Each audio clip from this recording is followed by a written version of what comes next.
No, Madam Chair. I'd like to welcome members and officers to this extraordinary overview of the Scrutiny Committee and welcome anyone watching online via North Herts Council YouTube channel. Before the meeting starts, I'd like to invite the committee member and scrutiny officer to explain how proceedings will work and to undertake a roll call of those attending online. Okay. I've just had no notification of the officers attending online. So I'll go into the speaking. If a member wishes to speak, they should raise their hand. The chair will invite you to speak at the relevant time. There are microphones around the room to ensure the sound is picked up for the YouTube stream. When requested to vote, voting will take place by raising your hand and the outcome of the result will be announced by the committee clerk. Where a recorded vote is required, this will be done individually, member by member, and recorded manually, which will be included within the minutes. Are there any questions?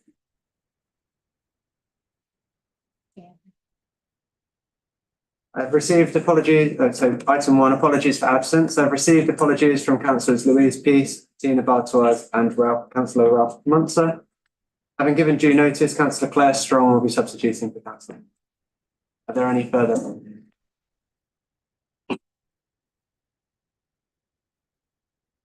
Okay, thank you. Item, yes. Norwood. Yes. You're on holiday. Right, okay, thank you. Okay, Chair's announcements, item 2. In accordance with council policy, this meeting is being audio recorded as well as filmed. The audio recording will be available on the NHDC website, the film recording by the NHDC YouTube channel. Members are reminded to make declaration of interest before an item. The detailed reminder about this and speaking rights are set out under Chair's announcements on the agenda. For the purposes of clarification, Order 8.23a of the Constitution does not apply to this meeting. Therefore, a member may leave the room during the debate and consideration of that item and be able to vote. However, please be mindful this is on the agenda and wherever possible, leave it to an appropriate point in the proceeding. Item 3, public participation. There is no public participation. And item 4, the productivity plan. Councillor Daniel Allen to present. You will all have seen the productivity plan as it's been sent out. The purpose of this report is to seek approval of Council's productivity plan drafted in response to the productivity in local government request from the Department of Levelling Up Housing and Communities. The plan requires member approval and we need to submit it to the DLUHC, the Department for Levelling Up Housing and Communities. We did publish on the Council's website on the 19th of July. Recommendation is that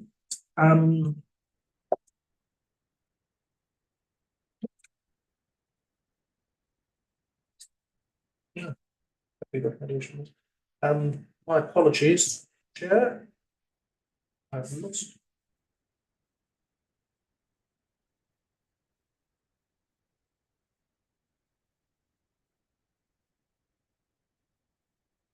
Yeah, we need to seek the approval. Council's productivity plan. Are there any questions? Thank you, Councillor Allen. Does anyone have any questions? I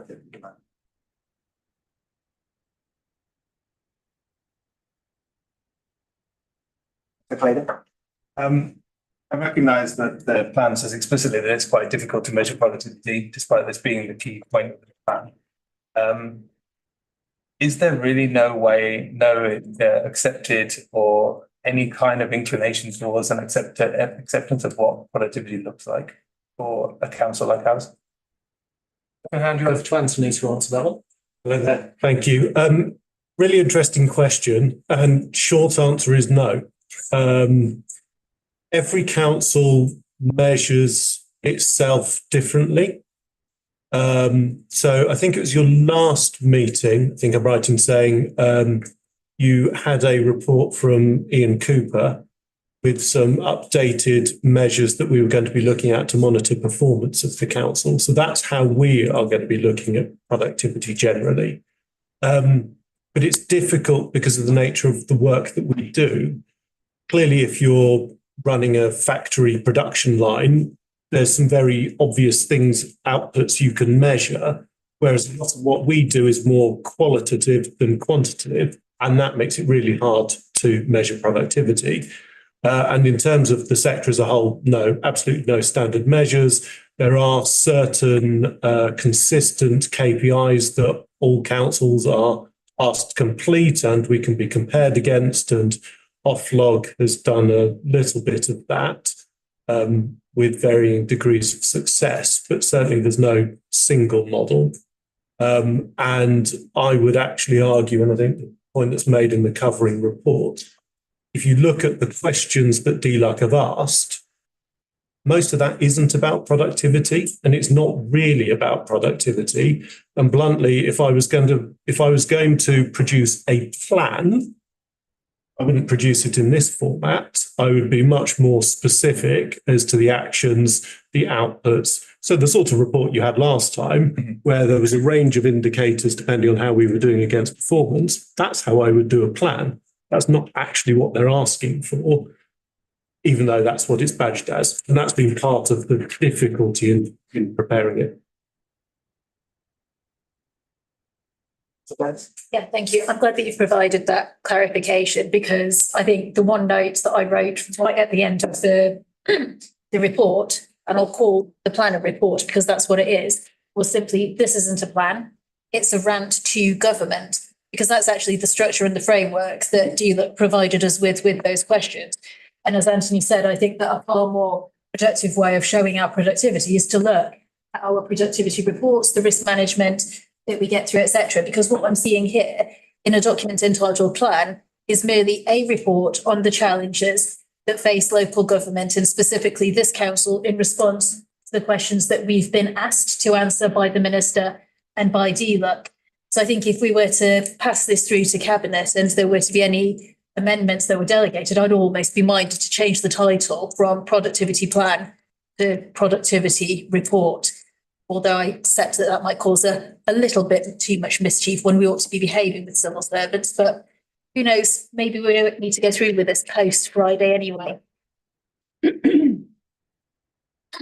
They've asked for a plan, so we have to call it a plan. In terms of what events on Thursday might mean for this, as soon as the election was announced, I reached out to the LGA, the DCN, and also my contacts at DLUC to say, you really still want us to do this? And the consistent message that came back was yes. There is scepticism within the sector as to how much this is going to be looked at, particularly if there is a new government come Friday.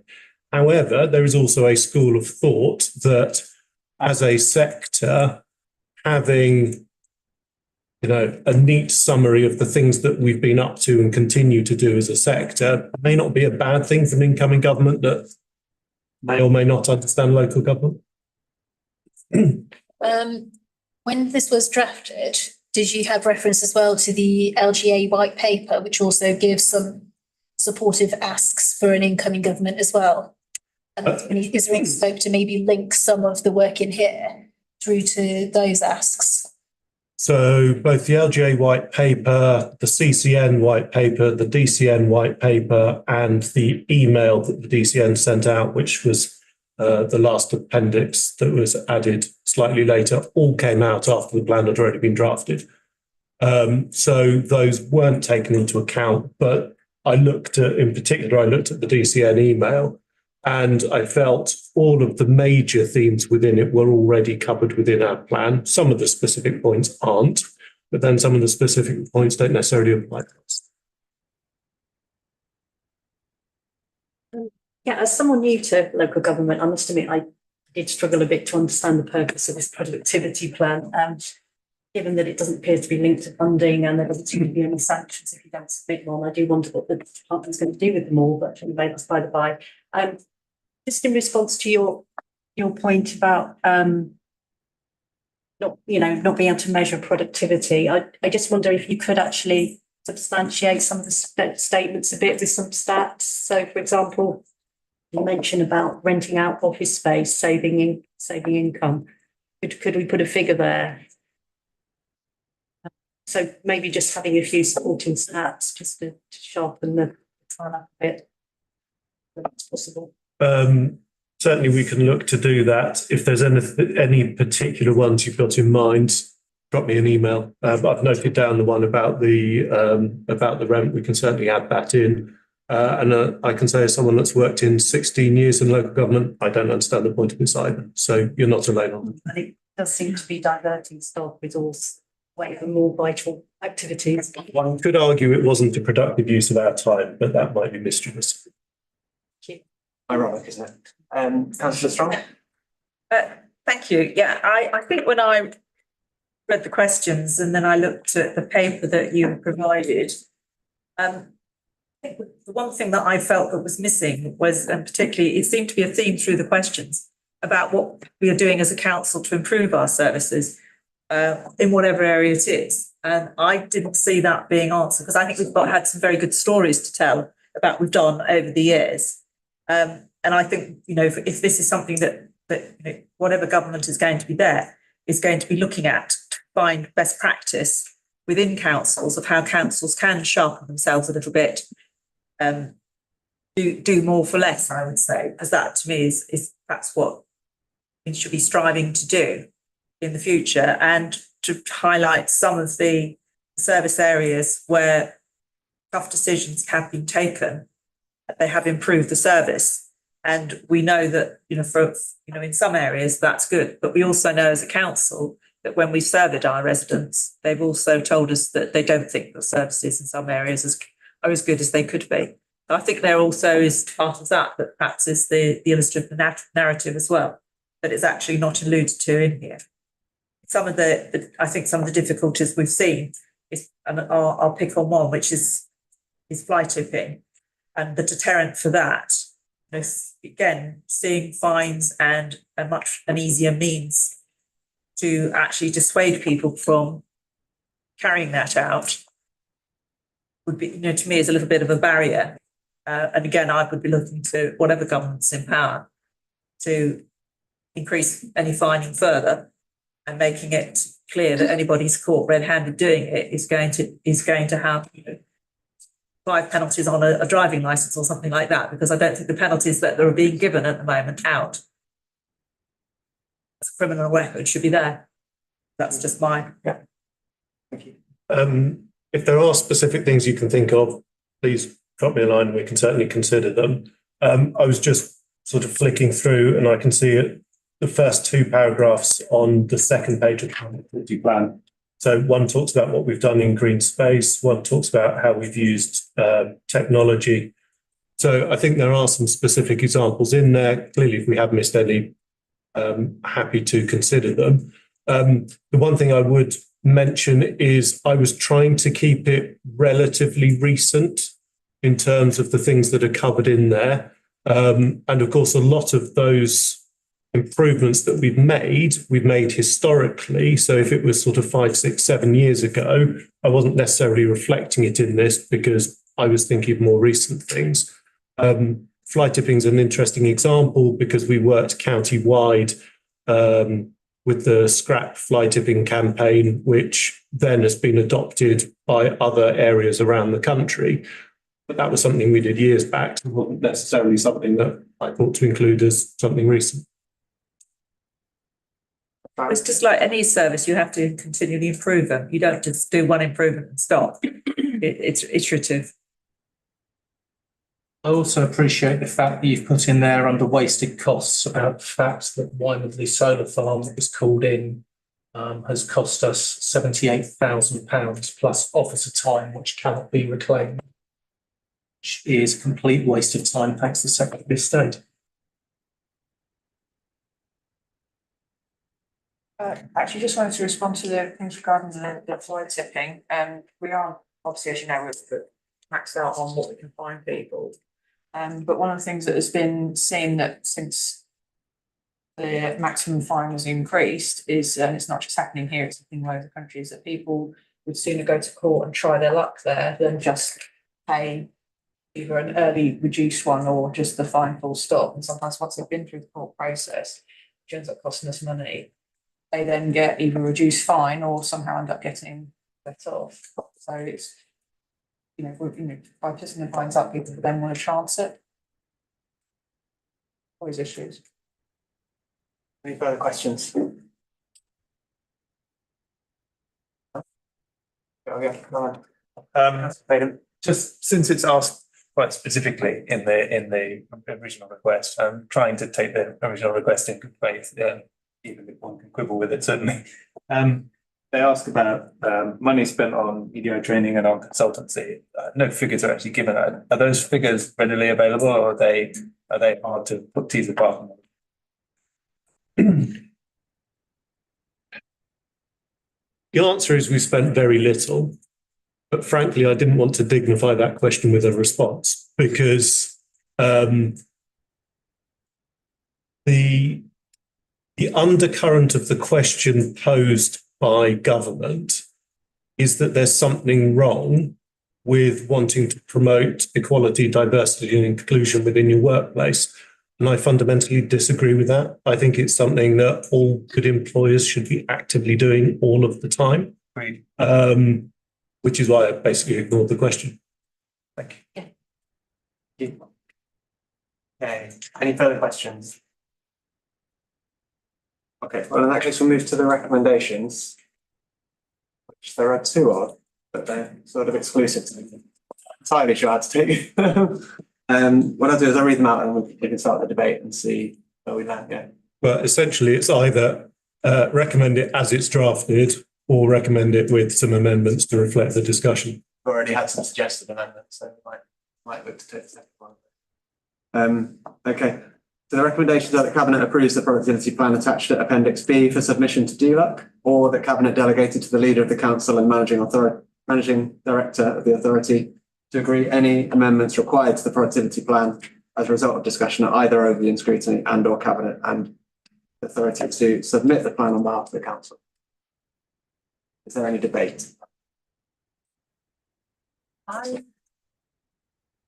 think this report does a really good job of treading that very difficult line between being too snarky and putting too much work in. And it's, I would move to submit it as it is without the amendments, no, because I think part of the issue about not putting numbers in is because those numbers can be used against us later as something to be cut. Otherwise. Now that may be less than risk after Friday, but I think it's great as it is and should be. I've realised that we didn't have a proposer or a seconder for the motion. It sounds like you're proposing. I propose this one. So let's do that. Do we have a second? Without the amendments, just to because. put forward 2.1. It's second that. Okay. Any debate on that? The current proposal is that we go forward with 2.1, which is what Councillor Allen presented as well at the beginning, that we approve the plan as it is. Do you have any further comment? Well, I would go for 2.2. It doesn't mean they have to make changes. But if anything drastic did come up at Cabinet or anybody after this meeting and something that they wish to pen a quick note to Anthony with. So I think 2.2 actually is 2.1, but gives an option they can make with options if they want to be taken up, but they don't have to take them up. If we go with 2.1, then they can't make changes. So I'm on 2.2, I'm afraid. Yeah, I'm going to try and be helpful. I think that the report is drafted so that the recommendations both go to Cabinet and they're kind of in the alternate. Okay. So what this committee could do is feel strongly in respect of 2.1 or 2.2 and recommend whichever to Cabinet, or equally, we could say to Cabinet as a overview and scrutiny committee, you know, we're happy with this and here are some notes and feedback on the content of the report that the leader and managing director may or may not wish to consider as delegated amendments. Kind of each councillor's strong point. If we go 2.2, we've got that option. Whereas 2.1 pitches us. Oh, yeah, not. It's only our recommendation. I was in favour of 2.1 because I think that enough work has gone into this so far, and I don't think we need to create any more caveats. Detailed.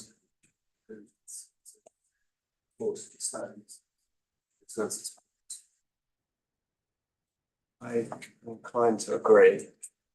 that. Does So, anybody have any? but just for clarity then, if cabinet actually wanted to make a change to it, can they do that or They not? can do what they, yeah, they can do that. So just would, it's our recommendation to them. We don't bind them by making that recommendation. Yes, They'll make further changes. absolutely, Chair. Cabinet could still make its own decision. Well, that rather makes 2.1 rather irrelevant then as an option. It'd be better for us to note the report and to, put forward these suggestions. It does seem like 2.1 is the base model and 2.2 is the Excel.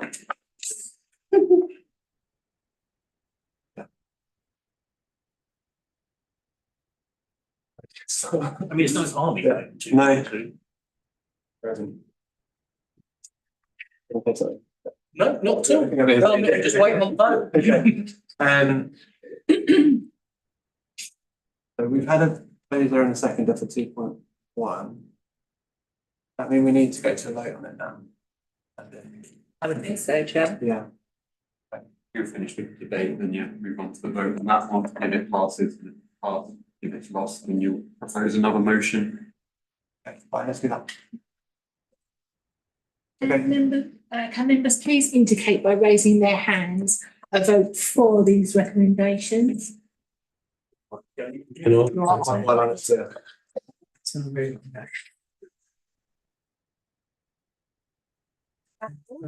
No, because we're not ultimately up here. I'm sorry, no, three. it was for- It's four, sorry, yeah.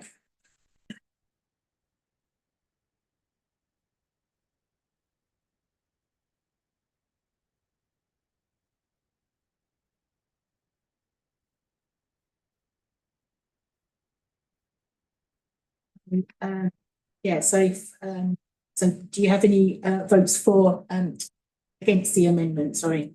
it's the recommendation. Yeah, 2.1 recommendation, against yeah. 2.1. Yeah.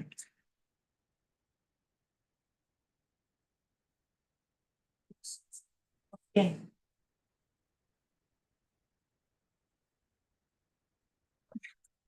best casting a vote. Let's go to the vote. Let's- Right, so it's. Are there not nine people here?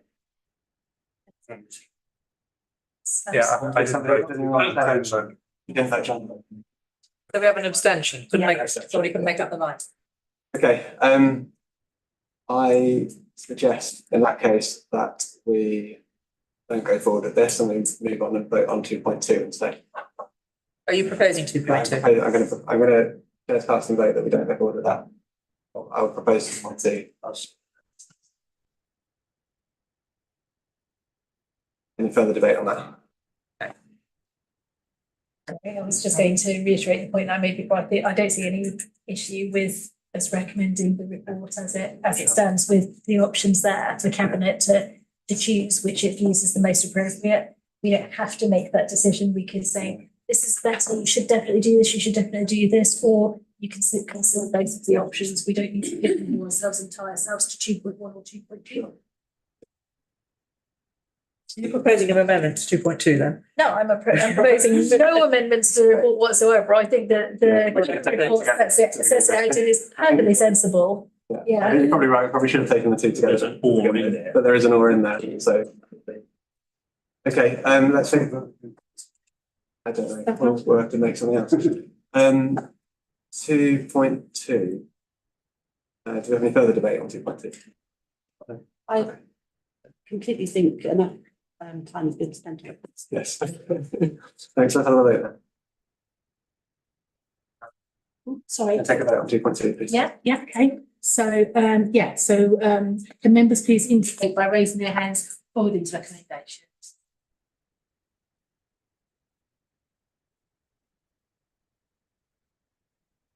Six. Against these recommendations? That's carried.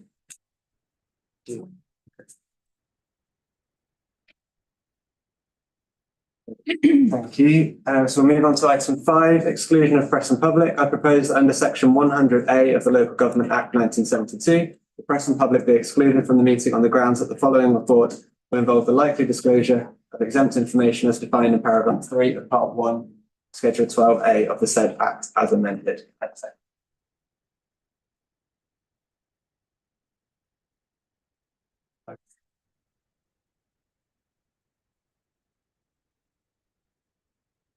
Yep.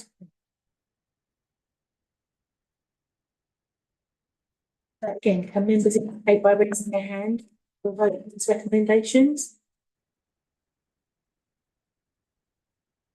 Chair.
Yeah, but now back to part one. James, okay, item 7, waste recycling and street cleansing contract award part 1, councillor Amy Allen to present. Thank you, Chair. This report seeks overview and scrutiny consideration of the work which has gone into preparing for the award of the waste recycling street cleansing contract. North Herts Council are lead authority in our partnership with East Herts Council, and they considered a similar report at their meeting of overview and scrutiny yesterday. They will be seeking similar recommendations to award the contract from their executive on 9th July. Cabinet agreed the service design for the new waste recycling street cleansing contract of 12 December 2023. The agreed aim and principles of the shared service are based around delivering services which are both financially and environmentally sustainable. To this end, the contract has been built around collaborative working, encouraging bidders to work cross-boundary with a shared service design for the greatest efficiencies. Officers have completed an extensive competitive dialogue procurement and will be seeking a decision from Cabinet to award the contract to the preferred bidder on behalf of both councils. Although the preferred bidder has been determined, this report also seeks delegation to the Chief Finance Officer on the decision to capital fund vehicles. The preferred bidder will need to swiftly order vehicles once the necessary standstill period is complete, for them to be available when needed at the start of the contract. This delegation is to prevent a delay in ordering vehicles and to make the most up-to-date assessment of the financial benefit to the council in relation to the options. The new joint project board is proposed to oversee the mobilisation of the new contract, as the mobilisation will require input from numerous corporate teams to ensure its success, in particular in relation to digital transformation, communication, customer service, and the mobilisation of new services.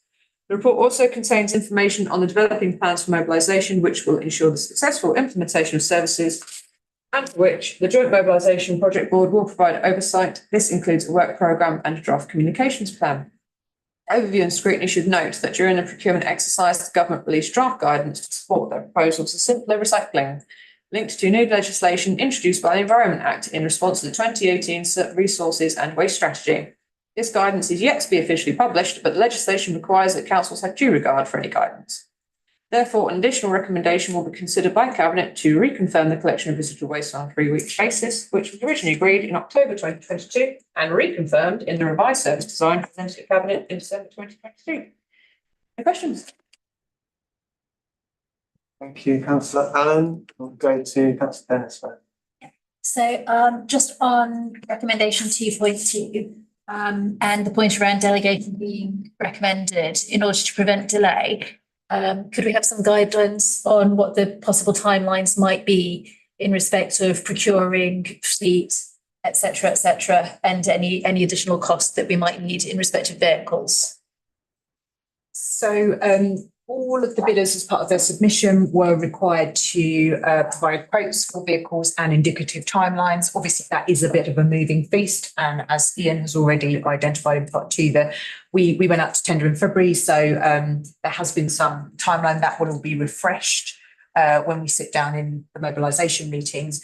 But indicatively, we were looking at around 9 months for a standard RCV to be procured, but that has been as long as 12 months for certain RCV types over the last couple of years. So, as I say, it could be anything around that sort of figure. So we are very tight on time for ordering vehicles, and there are some risks attached to delays in ordering vehicles, because if the contractor were to experience additional costs associated with temporary hire vehicles, then those would likely fall back to the council because the delay was ours. I asked a similar question before the meeting, and you provided around what the alternative option was on this. Yeah, so essentially the alternative option obviously is to not make a delegated decision, but we would require then obviously an extraordinary cabinet and ONS meetings to then make a decision relatively quickly in order to get these decisions through in time to order vehicles as quickly as possible. I'm kind of conscious we have no meetings in August. The lead time you just explained. And we have joint contract, yes. So we'll just carry on forward. Are the vehicles sort of readily available? They're not off the shelf. We do have to essentially procure build slots So all of the bidders who put forward bids have relationships with obviously vehicle suppliers, and the vehicle suppliers themselves will know that Eastern North Herts have a lot of vehicles coming forward. So they will, have some provisional build slots, for us. But of course, each bidder has put forward potentially different makes and different models of vehicles, so they are not by any means set in stone. And of course, if someone comes in with a checkbook before we do, then they'll get that preference. But the relationships are good with all the bidders. So, they were reasonably confident with the timeline that we presented to them, which was this one, that they could get most of the vehicles in for contract start. But of course, as I say, if we delay this by much, there would likely be some. Yeah, sorry, Clay. Just on what you just said, I'm hearing an implication that this will be a fleet of entirely new vehicles. Is that the case, or will it be a mixed age? So we will see a entirely new fleet of vehicles. The start of the contract, while we're running the existing services, those will be mixed stage fleet, because obviously we're not going to procure new vehicles to run a service for 3 months. But the contract does have provision for mixed stage fleet, so that if during the life of the contract we see technological advancements in electric RCVs, for example, we can make some decisions about how we operate the fleet and potentially swap out fleet partway through the contract. So there are options around mixed stage fleet in the contract. Yes, thank you. I'd like to focus on recommendation 2.4, specifically the move to the 3 weekly bin collection, and accepting that there are significant cost implications without obviously going into the numbers. And there is only a finite pot of money, and the point was made that we simply cannot increase the council tax to just pay for everything we want to pay for. My question is, I have 2 questions. Firstly, is this a matter that is of such significance that we should actually ask the public if they want to prioritise 2 weekly bin collection over perhaps other council priorities? That's the first question. The second question is, I appreciate we're talking about the guidance now, which is just draft guidance. And even if it wasn't draft guidance, it is guidance, it's not instructions. So we could ignore it if we wanted to. But what are the risks if a new government coming in next week decides that they do want to go hell for leather and come in with some new guidance which stipulates no further than 2 weekly collections? What are the risks to us? Do we have to modify what we're doing once our contract is signed? Do we stick with it until it ends, or do we have to review if that guidance changes? So there's 2 questions there. So in terms of public consultation, when we made the additional decision in December, reconfirming the slightly revised service design, we were aware, and it was identified in that report, that the draft guidance was not wholly aligned to the service design we were proposing. And we considered at that point whether or not there was a need to undertake any further public consultation. But we felt that the questions and responses in the original consultation were still relevant and valid. So we don't consider there to be necessarily a need to undertake a further public consultation. It might be worth me identifying also here at this point that in the Cabinet report that is presented for next week, it has been slightly updated to identify 2 additional risks which were not included in the ONS report. So if, Chair, you're happy, I'll just read out the wording that will be added to the exec report. And that is, there are risks should the councils, i.e. East Herts and North Herts, not make the same decisions in relation to the waste service design. The contract has been procured on the basis of one service operated on behalf of both authorities. This has allowed for the cross-boundary operational efficiencies. A contract award may not be viable if the councils made unilateral decisions. In the event that there is a risk of the contract not being awarded as a result of unilateral decision-making, the councils would be subject to the conditions of the collaboration agreement. That's the agreement between the 2 authorities. Any withdrawal from which incurs a £100,000 cost to the withdrawing council. The withdrawing council are also required to indemnify the remaining council against any damages, expenses, liability or costs in defending any third-party claim made against it as a result of the other council's withdrawal. So there are risks associated with the councils making different decisions. And I think it's important that members remember that we had those joint cross-party working groups right at the start when we wanted to come up with a service design that was acceptable to the council as a whole and members from all parties. I just want to make that extra point there. What about the guidance, perhaps new guidance emerging? So at this stage, we've got no indication that any change of government would strengthen that requirement for fortnightly collections or that guidance around fortnightly collections. As Anthony has already said, there is scope for any government to make changes to legislation at any point, but we feel it's extremely unlikely that residual waste frequency will become mandated in law. It is in contradiction to some of the other aims of other legislation being put forward. For example, the Extended Producer Responsibility Scheme requires producers of waste to pay for the full net costs of disposing of certain waste types linked to packaging. And of course, in a service design that essentially encourages the disposal of residual waste, those costs are more costly, and we don't perceive producers being particularly keen on any mandate to require more frequent residual waste collections because it's more expensive. So it would be unlikely that any new government would go down that route. Just quickly, sorry to focus on the last part of my question, perhaps I didn't explain it.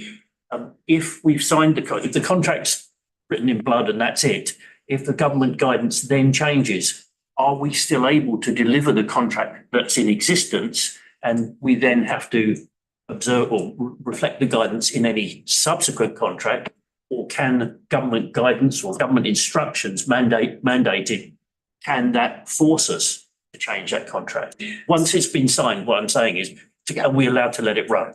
Yes, so when there's a legislative change, there will always be a lead-in period.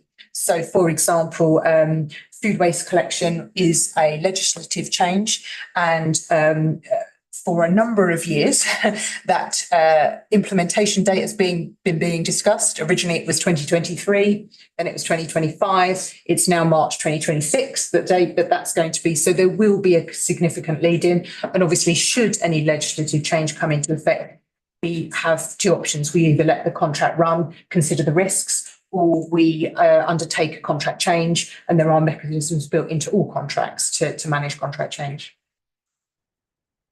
I just wanted to say on regards to the simpler recycling, when that came out, there was pushback from many councils across the country who weren't happy with, the service they're providing effectively being dictated to them, and we know our authorities so well.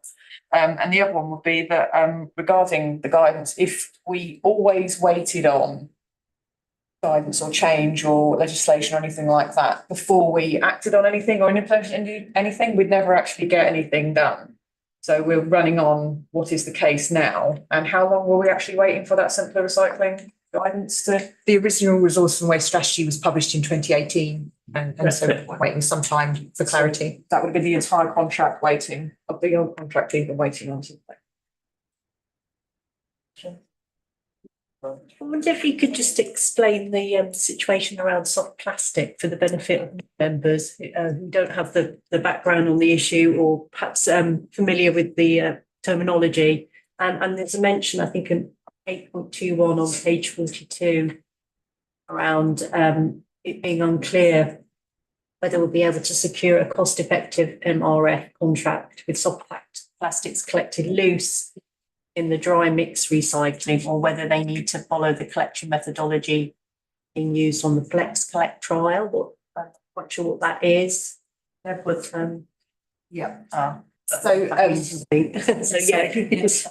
Yeah, so context around that. we are one of 9 councils in the United Kingdom who have been part of what's called the Flex Collect trial. It's been a fully funded trial to explore the collection methodologies, communication methodologies, and ongoing processing opportunities for soft plastics. It's a material that currently isn't recycled a lot in the UK. Some of you will be aware that supermarkets are collecting soft plastics, and they are also exploring end sort of processing options for that. So the Flex Collect trial is very much about different councils trialling different methodologies to determine what's best from a processing point of view at our processing facilities. What does the end product look like? What's the composition of that end product? Because there are multitudes of different types of plastic. And how effective is the sorting processes? How effective is the ongoing recycling? So, for example, the ultimate goal is recycling into new product, but there are also alternatives like chemical recycling, which is sort of essentially a different process where it doesn't end up in new products, but can end up as a sort of base product, not as useful, but still recovering that product in some way. And of course, one of the key things for any change from government, and this is something that government has said they're going to mandate in the future, is that we need end markets. We need to find solutions for that material to go. And if we all started doing it tomorrow, there would not be enough outlets in the UK to process all of the soft plastics.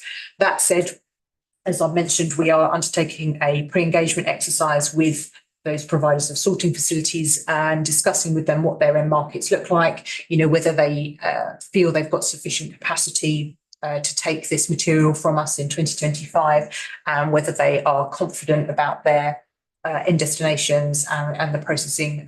And all of them at this stage are indicating that they have some viable solutions and will be able to bid for this contract. So there are some risks, but at the time of writing this report, we haven't had everything back from our MRF pre-engagement work. We're still collating that information at this stage, but it's looking positive.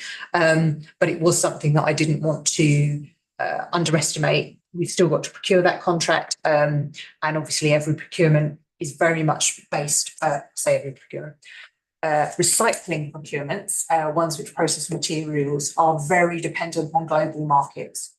So, for example, the Ukraine war, Brexit, they all had massive impacts on the sale of recycler values. And therefore, if you're procuring at, let's call it, the wrong time, that can massively swing the contract values you see coming through in contracts. So it's a bit of a balance. One of the good things for us is a big facility has just come online, which means there's lots of capacity in the market at the moment for material recovery facilities. So we are technically procuring at a relatively good time, hopefully, fingers crossed. So it's a bit of a game when it comes to procuring material recovery facilities, but we are some bidders that we should get some good bids coming back. Thank you. Can I just on that, because it is on soft plastic. Okay. No, it was just on the so on the mention of soft plastics. Yeah. For quite a while now, we as a family have been putting our soft plastics in the with the TerraCycling or at the supermarket collection points. It is staggering just how much room it actually takes up in the purple bin, because obviously it was mentioned earlier about granted in part 2 about space in bins. We're a family of 6. One of our children has a disability, which means we do have extra waste, which has to go in the residual bin. Our teenager puts the bins out every week. Every time it's collection time, he actually commented about, the fact that he wondered if it was even worth putting out the purple one because it was barely half full, but it was habit. By that point, it was already out, so why not? We know it's doable. Yes, we are quite meticulous, and especially my son who's autistic, who likes to use the exact correct boxes and such in those gap bins. But we know it's achievable. And like I said, family of 6 with disabilities.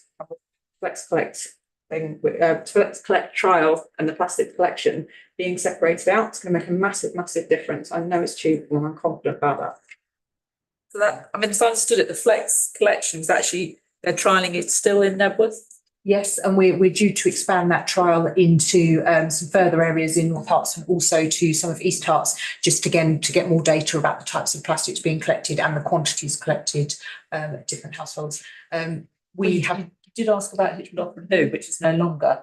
I'm Sharing interest, are you going to roll it out? You know which areas are going to roll it out off to? the top of my head, I can't remember what areas we're rolling out to, but I can certainly get that information. And the other sort of specialty collection for recycling is blister packs, or which used to you could take them into one of the chemists, but they don't take them anymore. Drug, they don't do it anymore. No, that's still going to be a material that is not collectible at curbside. There will always be the odd thing, and that is one thing that we are hoping to see from extended producer responsibility is, more innovation and more, moves to much more recyclable materials on an ongoing basis. I'd like to ask about 8.13, the risk around mobilisation. It's on page 41. Risk around mobilisation linked to resident engagement and customer service. Have you got any indicators that you're going to be using to measure whether residents are ready for this change to take place, or is it just a case of delivering the communications plan? So the draft communications plan has been put forward to help members understand what we're currently thinking and what we think we need to do to engage with residents. Obviously, it is draft. We are looking at alternatives and cheaper solutions and so on and so forth.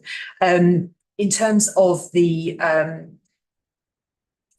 customer service side, there's sort of two elements really. There's how do residents know how to access the service quickly and efficiently if they have problems during mobilisation? We want to ensure that as a client team, we are utilising our resource as effectively as possible to help those most vulnerable residents, for example, access the extra capacity facilities, those who need to be considered for night collections. So, for example, they have got incontinence wear and therefore it's appropriate to provide an alternative service. We want to make sure we can access those residents and those residents can access us effectively and that they know about those services. So that's key to our communications plan. But at the same time, we have got plans, which was in the previous reports, to have additional staff so we can do a lot more doorstepping and wandering around, as it were, during that mobilisation period. It will be everywhere, is what I would say in terms of communication. We've done major service change before. Major service change is done by councils, obviously, across the country on a regular basis, and we're communicating with those councils that have changed to both 3 weekly residual waste, but also there are councils operating this 333 cycle. So we're liaising with them about how they introduce the services and what level of communication was needed, as well as obviously individual household communications, whether that's on a bin or through the door. That will happen, but we will also be engaging with the parishes and the town councils and the like. There will be road shows, all sorts of things will go on, and I'm sure the press will very much help move that message forward. And of course, there's always a role for elected members to share on their social media platforms information about service change. Yeah, so just sort of following on from that point and looking at paragraph 8.14, there's a little bit of ambiguity here. Who is the executive member responsible, or perhaps executive members responsible for digital transformation and communications? And is there any reason why we're not naming those individuals as members of the project board? So there has been quite a bit of discussion about which that member is, and obviously both councils have slightly different setups, which is why the wording is slightly ambiguous here. So we're happy, obviously, to go on the recommendations of leader and yourselves as ONS. We want to make sure that we've got the right representation on project board, and there is obviously a digital transformation, communications, customer service, but ultimately not everyone is to sit on project board. So it's about who's going to be the most appropriate. I think to specifically answer your question, Councillor Daniel Allen is the exec member for communications, Councillor Albert is the exec member for digital transformation, and Councillor Bryant is the exec member for community engagement. So they all have a role. And therefore, I think that's why, as with any other project board, we would seek the approval of the leader of the council in terms of who he feels is the most appropriate member of it.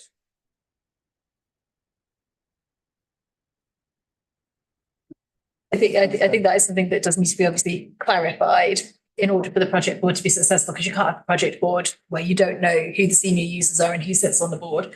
And the other point sort of in this area as well is for those of us that were lucky enough or unlucky enough to have gone through the last mobilisation and contract implementation, there were some communication issues, some community engagement challenges as well. And I hear what Chloe's saying about there being a draft plan. There was previously a task and finish group that this committee had ownership of that went through all kinds of different phases and has now been shelved. One of the things that I think Scrutiny was keen to look at was the communication and community engagement aspect of the last contract. So would it perhaps be possible at some point for this committee to have sight of the emerging communication plans so that we can learn those lessons and apply and support the implementation going forward? I mean, the communication plan is part of this papers. The project board, of course, will have sight of this on an ongoing basis. I guess I'm going to see whatever they would like. So now we have talked in this group of setting up a task and finish group around mobilisation potentially. It would be interesting, you don't necessarily need to answer this now, it would be interesting to know if you've got any thoughts about where we might have the most value through that exercise, but we can maybe talk about that after. I think as part of that, we also need to have a very robust sort of member briefing as well, of everything as well, because the more eyes that can look at it and concerns for particular communities. Just also on the communication plan, in the 8.62, you talk on page 47. And I asked this earlier as well, but just for the benefit of the wider group, it looks like there's allocated about £60,000 a year across the two authorities. Sorry, it's £60,000 for the first year, isn't it? Across the two authorities for the communications plan, but the draft communications plan expenditure is quite a bit higher than that. Could you just talk about what we need to do? How do we break the things that get cut from the plan, or do we need to get more budget? So it will probably be a bit of both. So the reason for including this in this report is to ensure that members have got early look at what we're considering, but ultimately budget setting will happen at budget setting time, and consideration will therefore need to be taken at that point as to what gets included in the more final, let's call it that, communications plan. Obviously, we'll be discussing that throughout the initial mobilisation period at the mobilisation project board, who will then put forward, I'm sure, recommendations for budget setting and so on and so forth. But ultimately, we will try and keep communication costs down. There are some elements in there, such as postage to all households. That cost is considerable. We expect to be able to reduce that cost, but that very much depends on things like the amount of day changes that residents might experience across the different areas and how easy we think it is to communicate that effectively. The last thing we need is a delivery company going out and delivering the wrong collection information because they're just pushing stuff through doors, hence the consideration of bespoke letters to all households. But we anticipate to be able to bring that cost down significantly, for example. And these are just early indicative costs for some of the thoughts at this stage. Yeah, just a bit more clarification on that comms plan. So the figures you've given, is that presumably that's for both councils? It's not? Yes. Parts, costs, yeah. 8.65.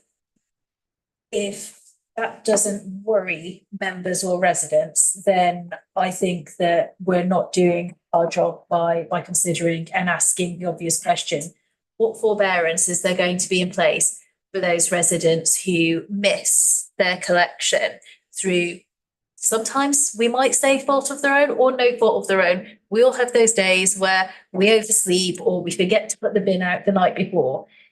it's all right when we're on a fortnightly collection, but a move to 3 weekly effectively means that you are going to be left with a bin that is full and needs to be emptied for a 6 week period of time.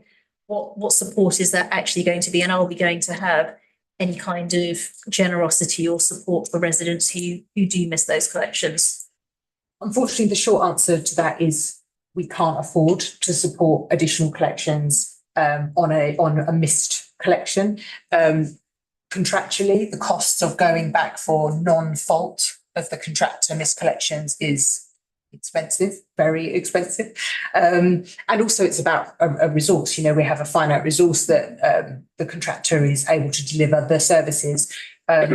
That said, we will have additional resources during mobilisation because we know it's not going to go as smoothly as possible. We know that there will be bins out there which are, rammed full with crocodile lids. We know that there's going to be extra side waste put out. And so we'll be working through what does that initial few weeks, those first couple of cycles look like with the contractor? What have they built into their mobilisation plan to support those first few weeks?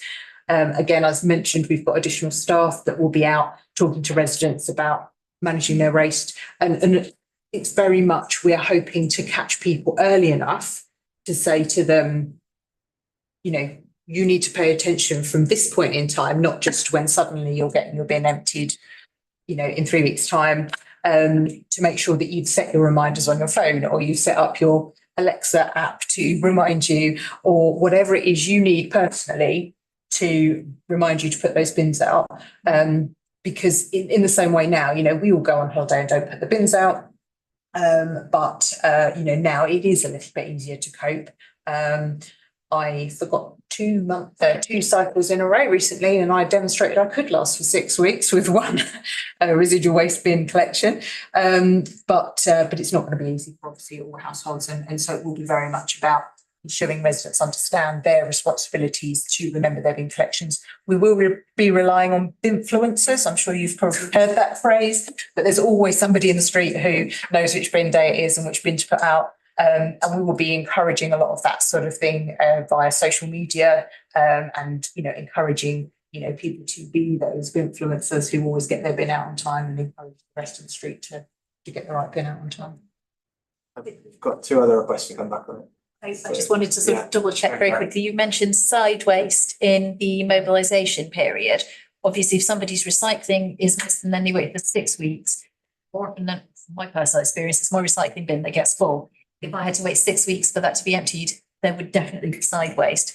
And then if that's not collected, we're going to end up in the situation where bins remain full, potentially never go down. So is side waste going to be collected post mobilisation whenever that phase ends, or are we going to have a hard no on it?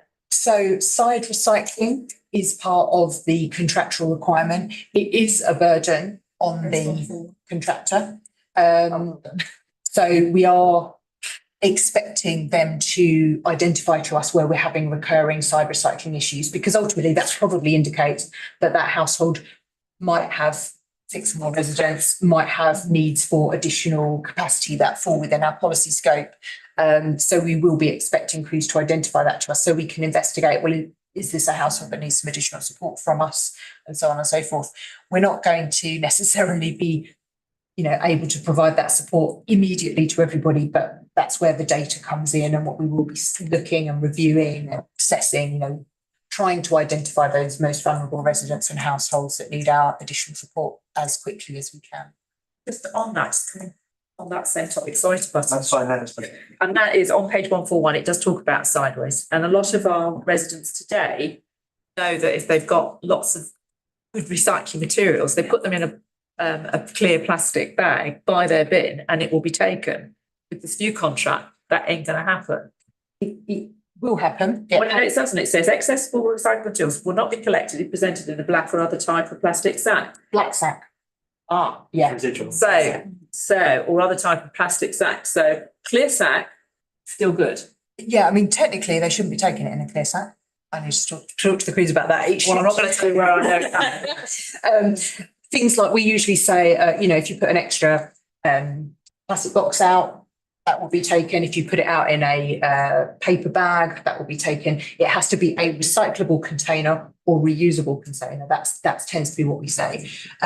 What I would remind members is that the new service actually provides more recycling capacity by splitting out the cardboard and paper into a new bin. It should provide additional capacity for residents, which makes actually much easier to cope. And we're hoping that we will capture some significant extra tonnage as part of this service change.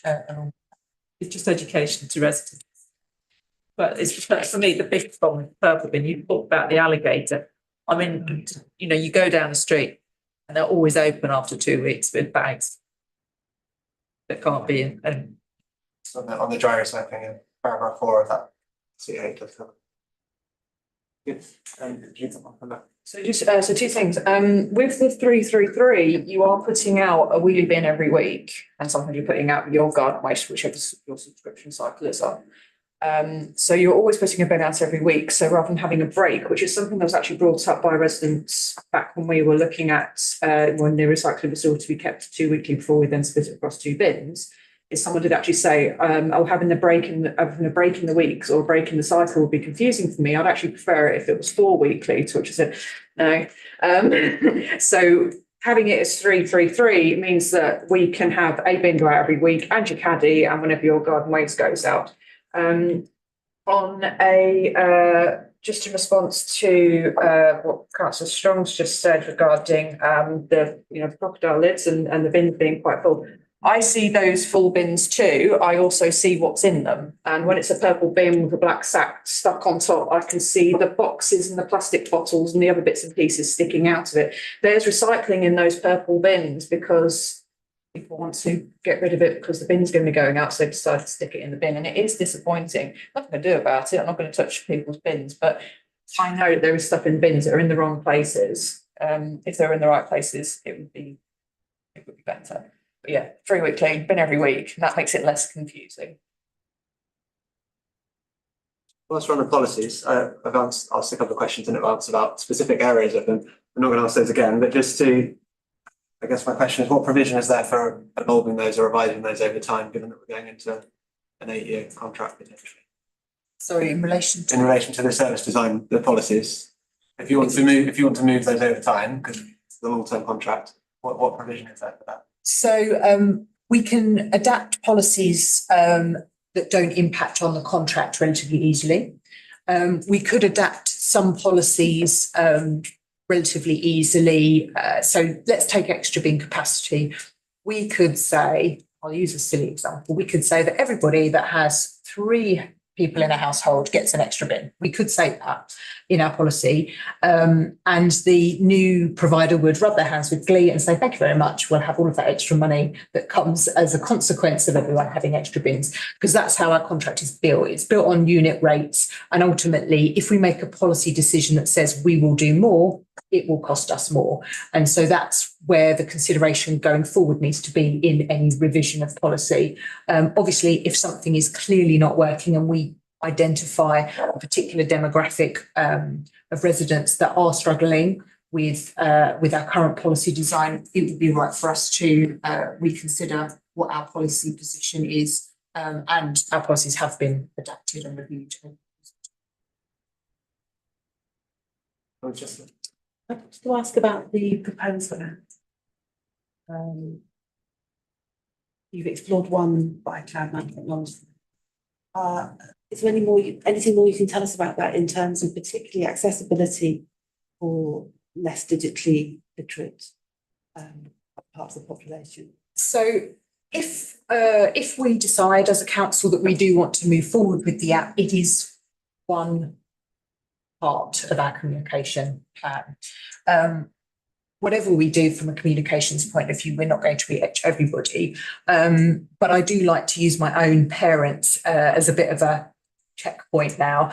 My parents are in their mid-70s. They are smartphone users. They are proficient at the internet. They download apps. But that's quite what I'm getting at. I know that's a common question. Absolutely, we assume that old people may need some support. But you're right. So we're now talking much older. My question was, is more about essentially how good is the app going to be? Because there are some totally rubbish ones out there. And it's very easy to say, oh, there's an app for that. And it'd be poorly designed, inaccessible, visually difficult to use, non-intuitive, and more trouble than it's worth.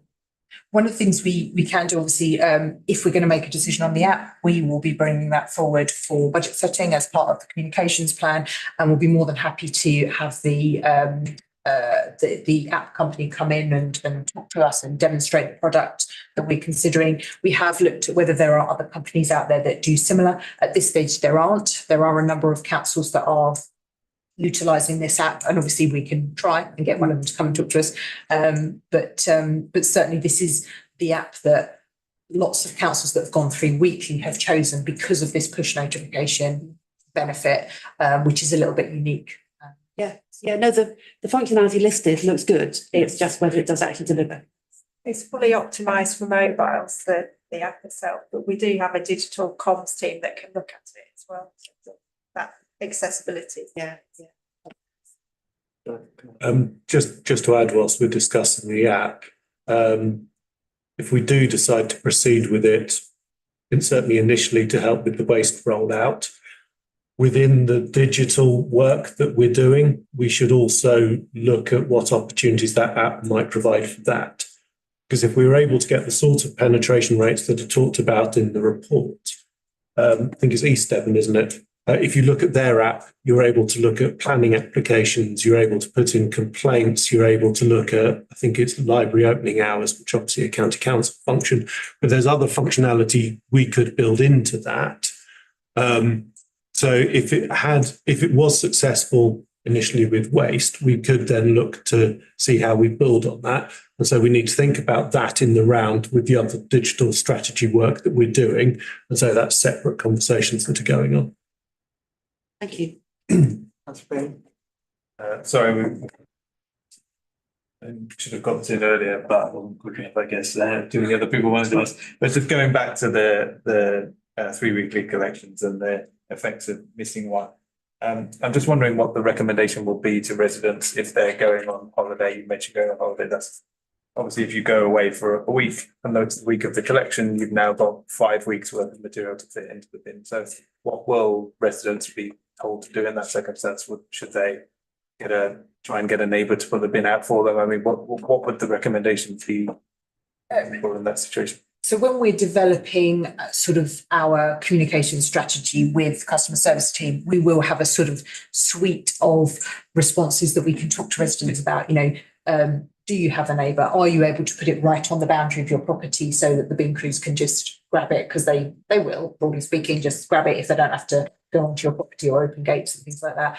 Have you got a neighbour who can put it out? All of those things will be things that we explore. If someone were to phone us, and in terms of the FAQs that we provide online, all of that will be provided, as part of that sort of suite of information.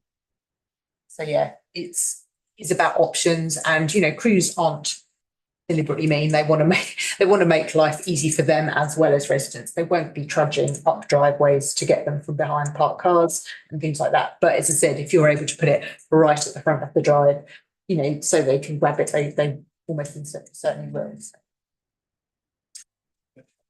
Councillor Dennis actually pretty much asked and received the answer to the question I was going to ask earlier on about, is there going to be an element of common sense involved, and will the bin crews, again, the point you made just then, Chloe, about bin crews will try and be helpful if they can.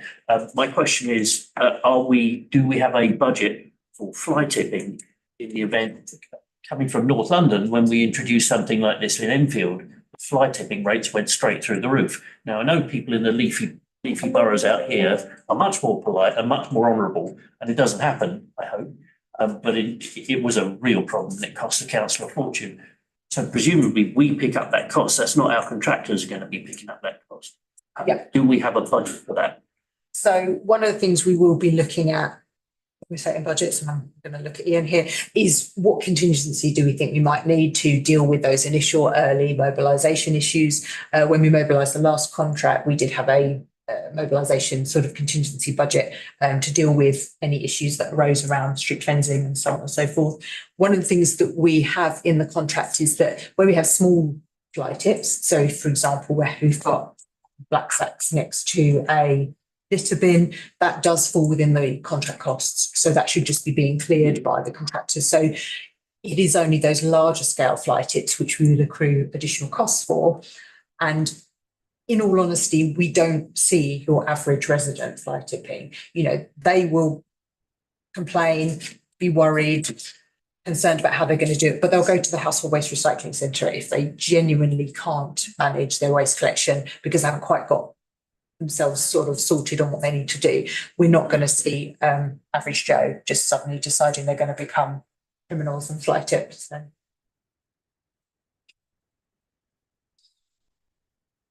Yeah, again, on the mobilisation and changing contractor from contractor, potentially a contractor A to B if we're not awarding to the existing contractor.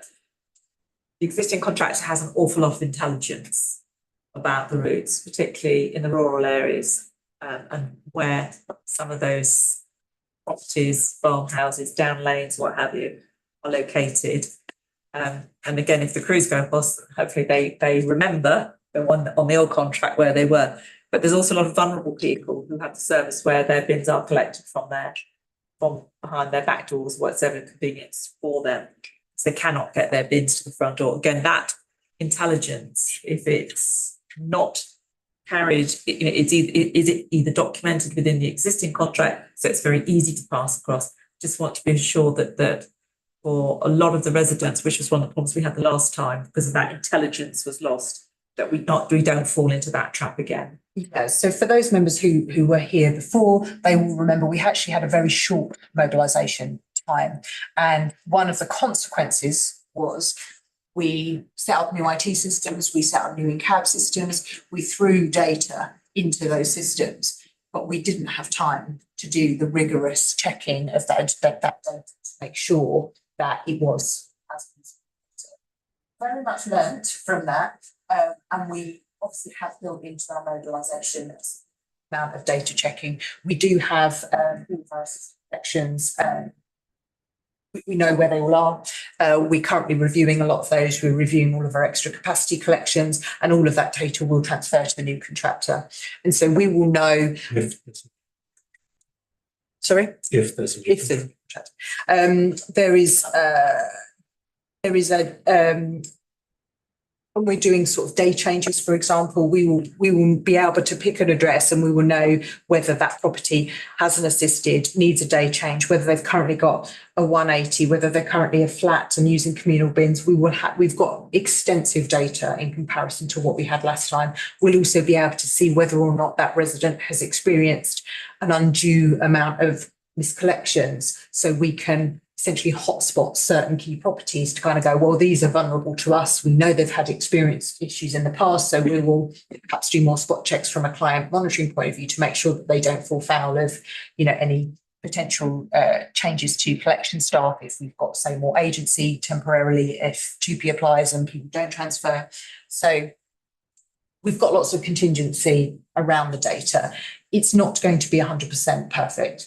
And, you know, members will know, service change will know, we are going to have some disruption. The key thing from a client perspective is we want residents to be able to access us quickly and efficiently via online, but if they really need a specialist response from us, that they are able to get through to us and we're not just drowning in emails of you know, stuff that we want the contractor to be dealing with. We want to be able to deal with those vulnerable residents as efficiently as possible by dealing with what I would call the normal stuff, like things like miscollections, as efficiently and effectively. I'm just going to comment on that. I mean, that was one of the big problems we had, is people saying that they had to they were waiting on the phone for hours to try and get through to be able to report that their bins had been collected.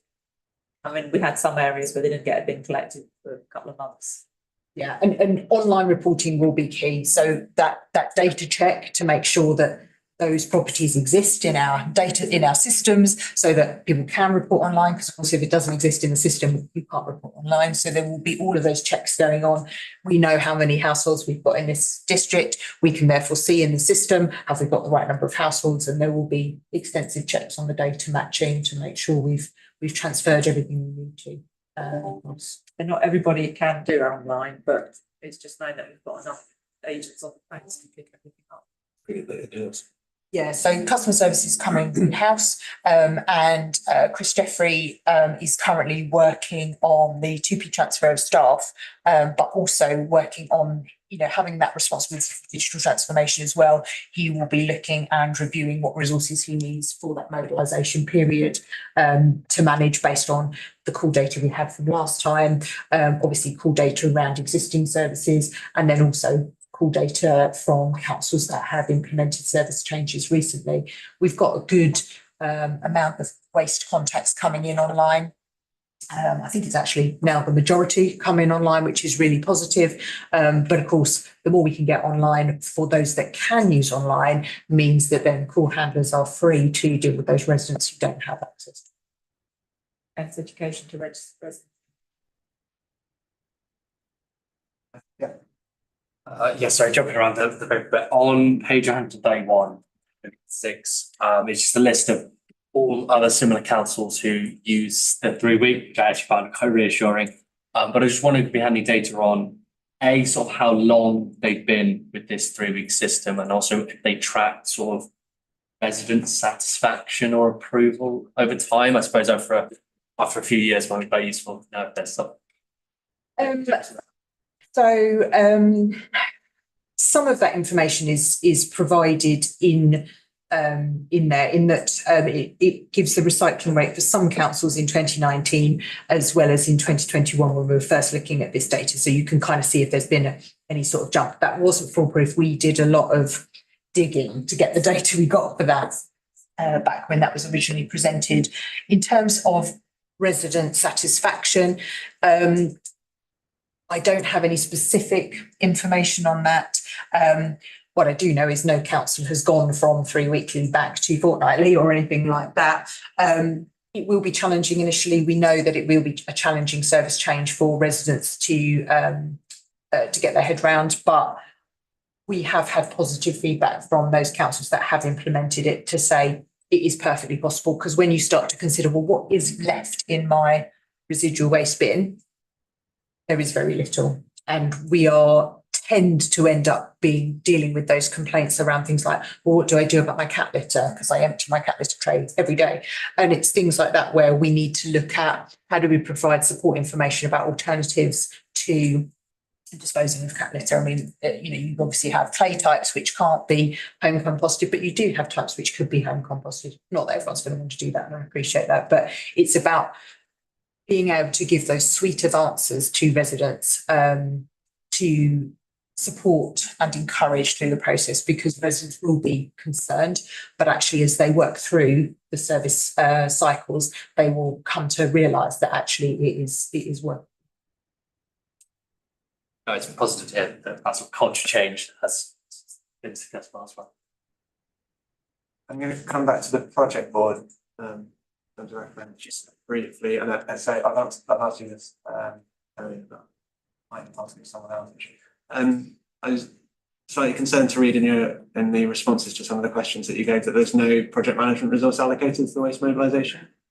My understanding is, and you've given a very good account of things in meeting, so thank you for that. I guess is my understanding was that all council delivery plan projects should have a project manager assigned to them. That was one of the findings from the to account that we received at the last meeting. Is that set up? Is that compliant with our policies? Are we comfortable that? I guess it's going to be this. So, yeah, I mean, essentially, do you need more support or? Yeah, I mean, I'm the project manager for the resource. Obviously, I do have a day job in managing the services on a day-to-day basis as well. As I identified in my response back to you, because the mobilisation isn't just about waste, it's about customer service, it's about digital transformation, it's about so many other things. We have got project management, within the service management team So Chris Jeffrey, as I've mentioned, will be project managing that digital transformation and the customer service transition, and then feeding into the mobilisation project board. So we do have resource project managing. It's just not one dedicated project manager overseeing the entire mobilisation. It's bits of me, bits of Chris, bits of property services, bits of everybody. You look like you might want to. Okay, you're right, thank you. And then my second question on that was just around the shadow members. It's a little bit ambiguous as to what involvement they would have within the project board. Are you able to clarify that? So the terms of reference have been set up initially to reflect what we had in the existing project board. So there is scope for them to be reviewed in that first meeting with project board and adapted as you see fit. And of course, we welcome comments from both and Scrutiny on the current proposed terms of reference. Questions? So in that case, excellent. Very quickly.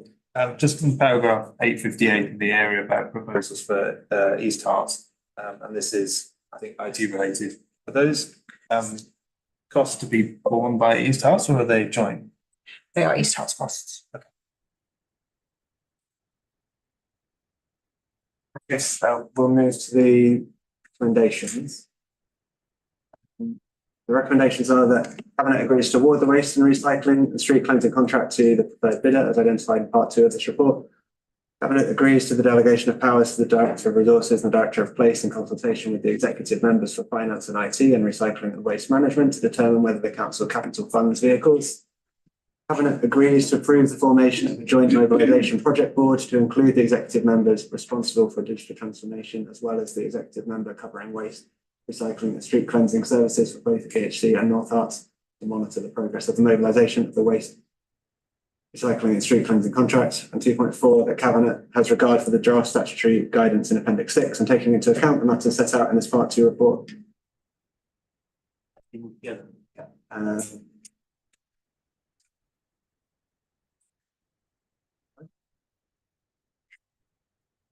Set out in the Part 2 report.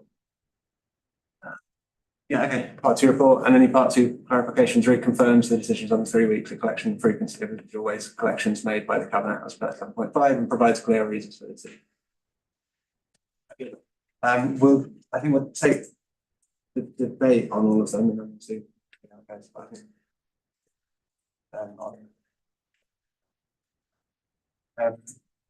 I will propose those as they are.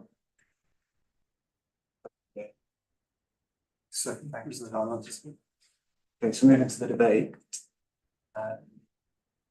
Anybody have any? Go on, I'll do it. I'll start because I've got some points. So I'm not going to touch 2.4 because I anticipate Councillor Prescott might be going in there. I'm going to focus on, I'll start with recommendation 2.3. I think that the challenges are quite clear from the previous contract mobilisation and implementation period, as well as feedback that's been provided from other large projects that this council's done. We do, when we're setting up project boards, need to make sure that we have certainty of the personalities in there. And my concern is that at present, recommendation 2.3 in the way it's drafted could mean that we've got a different executive member turning up for every single project board meeting. Now, far be it from me to suggest the right exec member to sit on this. It seems to me from what we've discussed and heard during questions that an executive member who's got the responsibility for digital transformation, that strategic oversight of communications, et cetera, might be the right member to sit in that space. So I don't know if this committee wants to either recommend that the leader goes away and considers who ought to sit there, or if we want to be bold and suggest that we perhaps make Councillor Albert a little bit more busy by recommending that it's the finance and IT exec member who sits and fills that space. I will hold because I've also got another recommendation as well. If you're willing to let me speak here, Chair, over the course of this conversation, I've spoken with Councillor Albert, and we are happy to have him, so you have a named councillor on there to make it easier for you to vote Thank you, Councillor Allen. So I'll assume rather than needing to propose a form of words for 2.3 tonight, that's just going to be amended when the report goes to Cabinet, which is good because I haven't drafted a form of words for that one because it was looking messy. It says digital transformation. It does, but it's ambiguous. It's ambiguous and I don't like ambiguity. And linked to the conversations around Project Board and the challenges and need for community engagement and that task and finish group that's slipped away. Actually, I think that it is important that we do have that localised eyes on to mitigate, manage the risks and make sure that we are feeding in and supporting communities with this transition. As Councillor Strong indicated, every area in the district is actually quite distinct and the rural parts face different challenges to the towns. So, colleagues, I would propose that we add an additional recommendation 2.4, which says, and the wording might need tidying up to come up with it on the fly during the discussion tonight. But my suggested wording would be that Cabinet agrees to the chairs of Hitchin, Letchworth, Baldock, Royston and Southern Rural Community Forums be included as partners, whatever are appropriate project management languages in this space, on the project board and be consulted and updated on the community impacts and progress of the mobilisation of the waste recycling and street cleansing contracts. So hopefully what that would do is link in the mobilisation period, the communication strategy and the work that's done there with those hyper-local communities and potentially avoid some of the chaos and stress that Councillor Weeks went through with the last contract mobilisation and just make sure that we have got that safeguard, that additional layer of scrutiny so that we have got hotspots that are coming up. We've got a way for that to be effectively managed and we've got genuine community ownership of the project as it moves forward. I'm going to get told up now. Not telling anyone. I was just going to ask a question because if I haven't understood what's just been proposed, I think there's a fair chance others in the room might not have done. Are you suggesting in that proposed recommendation that all 5 area forum chairs sit on the project board? Not as full members of the project board. I'm trying to think back to the terms of reference we have for the Churchgate project board, where we've got the senior users and then there's those other stakeholders that are at a lower level. And it's giving the chairs of the area forums effectively that direct link in, but only in respect of the community impacts and communication aspects of it. It might be quite nice if they are involved, the chairs of the forums, they actually take it back to their area forums for a discussion to feed back in when we see those plans of communication. Everything. Just again, either do it with all councillors and we get a briefing paper, we'll sit through it and we can say what about, or we take it out to each of the areas. It's easier if everybody comes together and does it. The other way, you'll do it 5 times. Stop making it large. Well, it's I think it's somehow I think what you're making is a consultation back rather than a few members just doing it. How can we get the consult and the openness, transparency of the mobilisation, the communications that residents are going to have? How can we all have that? How does the community own this? Actually come back and this. Well, Councillor Strong has just made some of the points I was thinking of, which is this is 51 councillors and 360 odd members of staff responsibility to get this message out. It's not about 5. So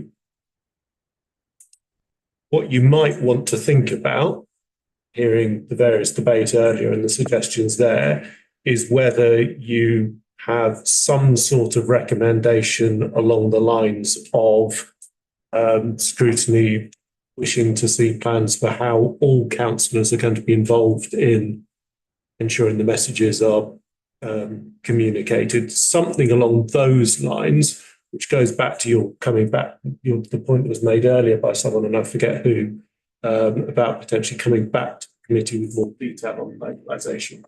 So something more akin to that might be preferable. I'm just conscious that if we do anything with the project board, it's a joint project board with East Hearts. And if we do something differently to what they're doing That's not really going to work very well. So maybe something about a recommendation to Cabinet that we ensure that all councillors receive, proper briefings during the mobilisation. Not just about the briefing though, it's about the two-way conversation and that facilitation of effective hotspot reporting and agile flex should something be going wrong. So it's how do we create that particular space? If anyone has a form of words or if there's any suggestions or something that could be taken away offline, that might address it.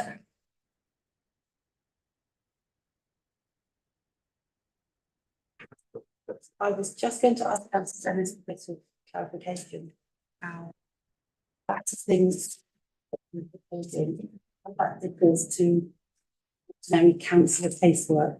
I'm really sorry, I can't hear you. That's really odd, okay. On this left side, so. So, how does what Councillor Dennis was proposing differ from ordinary councillor casework, where somebody raises a concern with us and we escalate it in the appropriate channels? How is that different?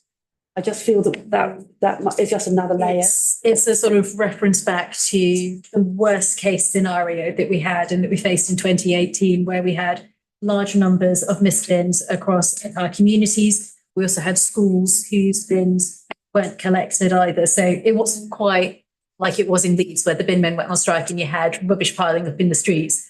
But it was a significant issue. So it's all the question of how do we mitigate against that and how do we make sure that we are sort of streamlining communication? Because I think the last thing that Chloe and Sarah and the guys at the waste contractor are going to want are effectively the same email coming in from 3 different ward councillors and loads of residents. It's all about simplifying the process and supporting. And I think that this is one of the tragedies of us not having the task and finish group that looked at the last waste contract implementation. We didn't get those lessons learned and we haven't come up with the mechanisms to make sure that if the wheels really do come off, have we got a system that's going to be there to support everybody, no matter which side of the argument they might find themselves on.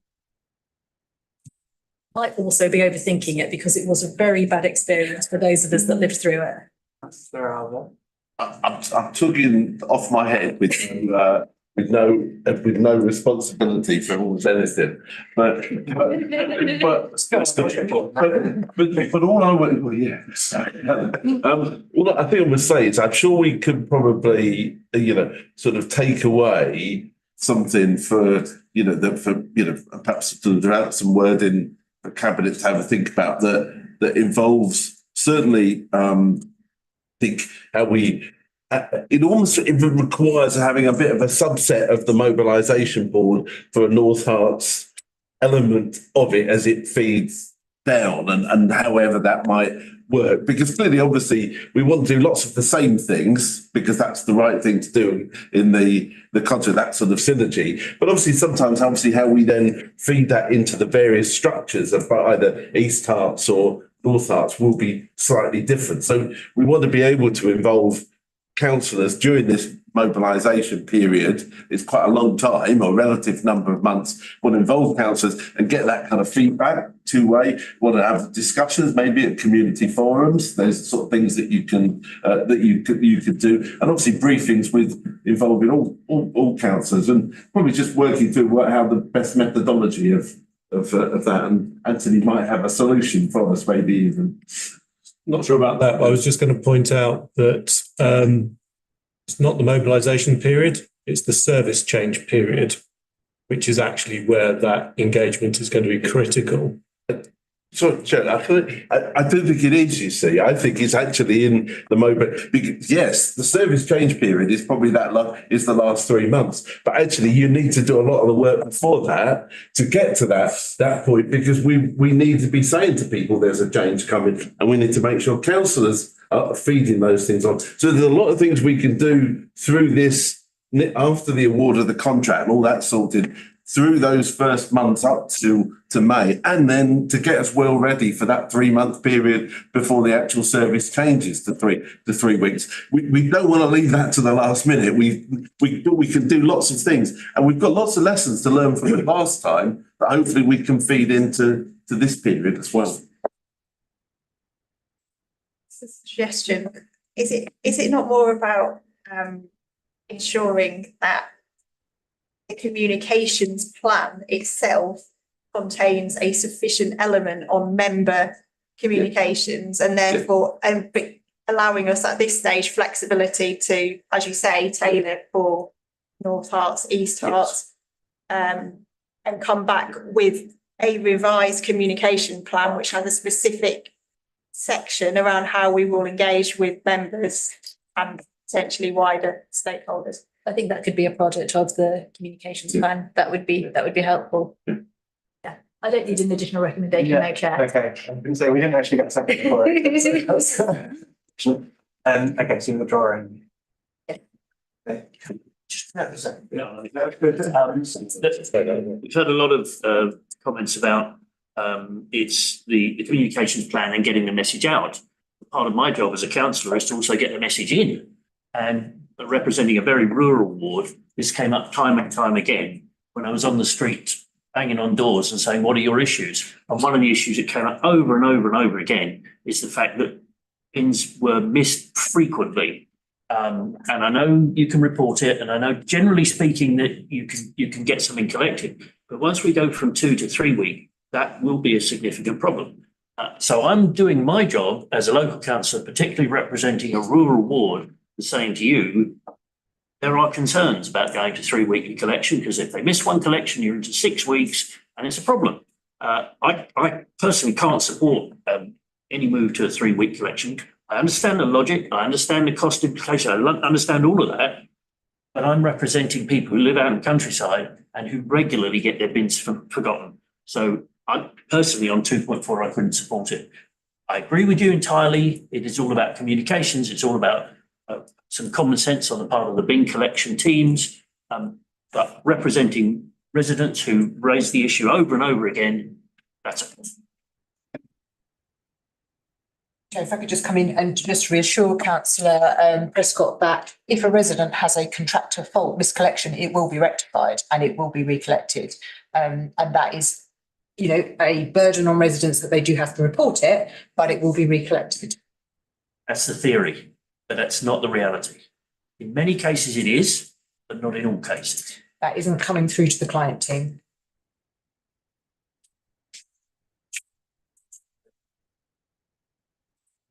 Yeah. The 2.2 Cabinet agrees to the delegation of powers to the Director of Resources and the Director of Place in consultation with the Executive Member for Finance, IT and Recycling and Waste Management to determine whether the council capital funds vehicles. Now, those are big numbers. Big numbers. Yes. I don't like it when we don't have that kind of transparency from those big numbers as being paid in that way. I think it should be over transparent, maybe either a cabinet decision, talk to cabinet. So then there's an opportunity if Scrutiny wanted to, we could look at it, we could call it in when we know what you're thinking about doing with buying. But it's a lot of money. Oh, Anthony doesn't like this. I was about to make a constitutional point, which is it would be, if the recommendation proceeds as it is, it would still be an executive decision that is being made by via delegated decision, and therefore it could be subject to scrutiny calling if you wanted to.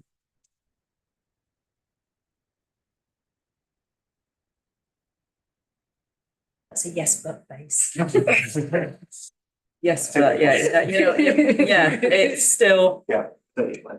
It's uncomfortable. I'm uncomfortable, not that it's visibility, transparency and the over discussion that even cabinet might have on it when they challenge Mr. Councillor Albert, who's going to be working very hard on this with Ian Cooper. Sometimes you do see in councils tentative senior officer and their executive member to get very close on things, and it's just knowing that everybody else has had the opportunity to challenge and ask questions. So I'm not happy with 2.2. I don't like delegating. So, do you want to come? Well, I was going to make the point that was made earlier that the reason for it is to allow flexibility in being able to make the decision quicker than being able to constitute a committee, potentially one during the summer holidays. Yeah, Councillor Claydon can probably see, and Councillor Strong probably can also see the sticky note that I've got pinned to 2.2. I've got a sticky note, I can't read it. That's fine. And I think that note and that concern that Councillor Strong's raised was why I asked the question that I did previously around the timeliness, because I know that if we call in any aspect of this, or if we sort of run things through the scrutiny process at additional points, there are going to be knock-on impacts. I know the conversations Chloe and I have had about the actions that Ian and I took in respect of the previous contract and calling it into scrutiny, and the grumpiness perhaps that might have come out as a result of that. And I am concerned, that yes, this is a huge sum of money potentially, and there are things that we would want to double check and scrutinise. But do we need to formally amend that recommendation 2.2 today to require it to be something that goes to Cabinet or to full council? Or can we trust and just rely on our ability to call in the executive decision if something doesn't feel right, and believe that the leadership and administration of this council will be open and transparent and work with our scrutiny officer and our chair of scrutiny? And then can members actually convene themselves during the August holiday? So I don't necessarily see the benefit of amending recommendation 2.2, but I think that Cabinet colleagues would be well advised to hear the concerns that the committee has about this if it were a delegated decision and things weren't fully considered before taking it. Just to add that within the Constitution, it is always possible to refer a delegated decision upwards. So if those that are tasked with making the decision aren't comfortable for whatever reason, they could just report it to Cabinet anyway. But I would imagine it's probably going to be a fairly black and white decision, bluntly. I think the numbers will speak for themselves. Yeah. And we don't have a monitoring officer here to. You have a formal monitoring officer. Sorry, no formal. Yes. Yeah.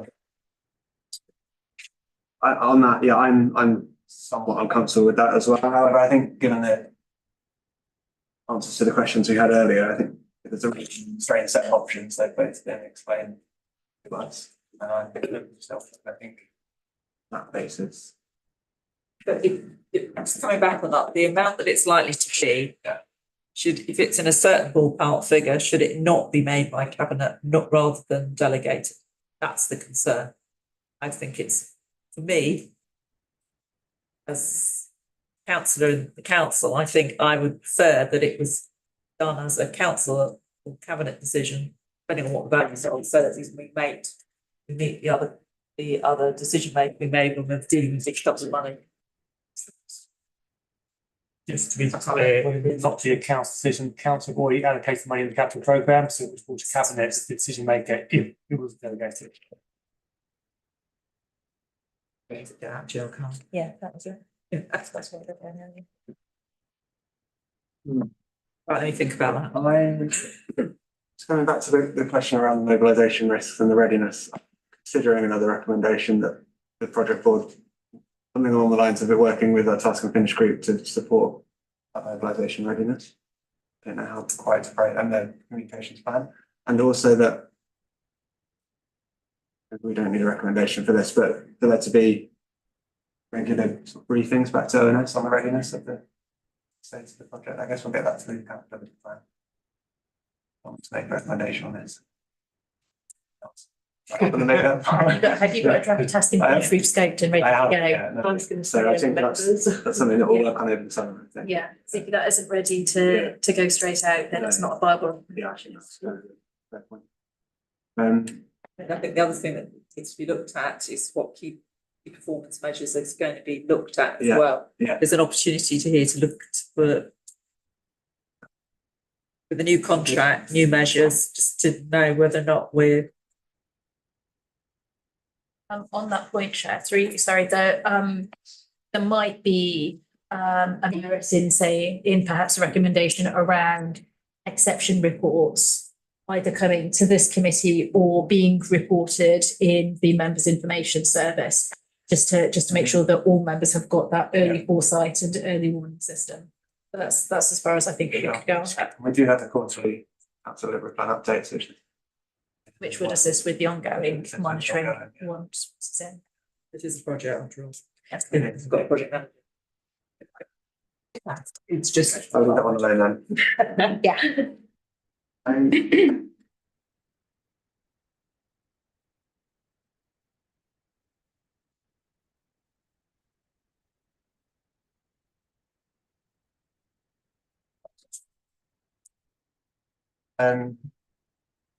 You don't have any other contributions today?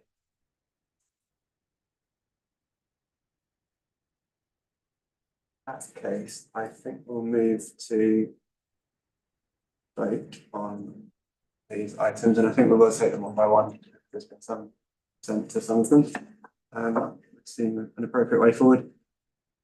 Okay, so we do the vote on 2.1 first. The Cabinet agrees to award the waste recycling and street cleansing contract to the preferred bidder as identified in part 2 of this report.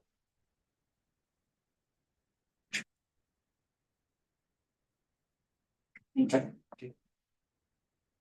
And item recommendation 2.2, Cabinet agrees to delegation of powers, etc. Do you want me to? Okay, agrees to delegation of powers to the Director of Resources and the Director of Place in consultation with the executive members for finance and IT and recycling and waste management to determine whether the council funds vehicles. Yeah. That's carried. You need to vote against. Not needed. No. So, okay.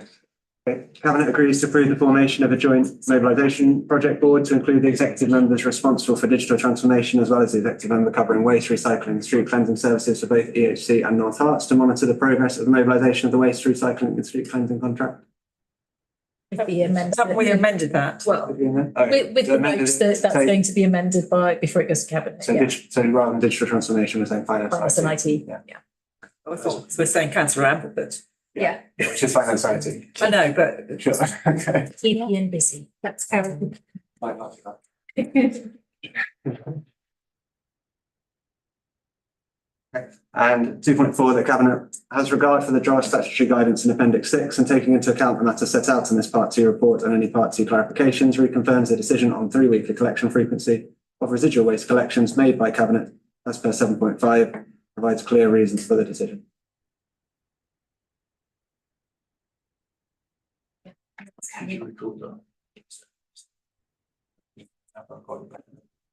Some videos. Okay, that's the result.